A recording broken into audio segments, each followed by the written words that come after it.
હાલ કોરોના વાયરસથી પણ ખતરનાક રોગના સમાચાર સામે આવી રહ્યા છે। કોરોના વાયરસ બાદ આફ્રિકામાં એક નવો રોગ સામે આવ્યો છે। આ બીમારીએ આફ્રિકન દેશ યુગાન્ડામાં ઘણા લોકોને અસર કરી છે। આ રહસ્યમય રોગનું નામ ડીંગા ડીંગા કહેવામાં આવી રહ્યું છે। અહેવાલો અનુસાર યુગાન્ડામાં 300થી વધુ લોકો આ રોગથી પ્રભાવિત થયા છે અને આ બીમારીને દૂર કરવા માટે ડોક્ટરો પણ કામ કરી રહ્યા છે।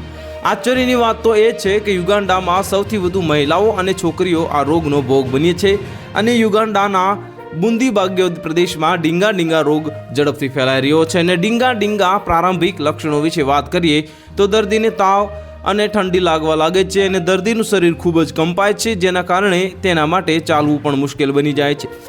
હાલમાં આ બીમારીને કારણે કોઈનું મોત થયું નથી। તે જ સમયે ડોક્ટરો ડીંગા ડીંગાથી છુટકારો મેળવવા માટે એન્ટીબાયોટિક્સનો આશરો લઈ રહ્યા છે અને યુગાન્ડાના બુંદીબાગ્યોમાં ડીંગા ડીંગા રોગ સ્થાનિક છે અને આસપાસના વિસ્તારોમાં આ રોગના કોઈ પુરાવા મળ્યા નથી। અહેવાલો અનુસાર જે ડીંગા ડીંગા પ્રભાવિત દર્દીઓ એક અઠવાડિયાની અંદર સ્વસ્થ થઈ જાય છે। જો કે આ રોગે લોકોને ડરાવવાનું શરૂ કર્યું છે અને વાસ્તવમાં યુગાન્ડાને અડીને આવેલો જે કોંગો દેશમાં જે એક વિચિત્ર બીમારી ફેલાઈ રહી છે, જેના કારણે લોકોમાં તાવ, માથાનો દુખાવો, ઉધરસ, નાક વહેવું અને શરીરમાં દુખાવો જેવા લક્ષણો જોવા મળી રહ્યા છે અને કોંગોમાં 400થી વધુ લોકો આ રોગનો શિકાર બન્યા છે।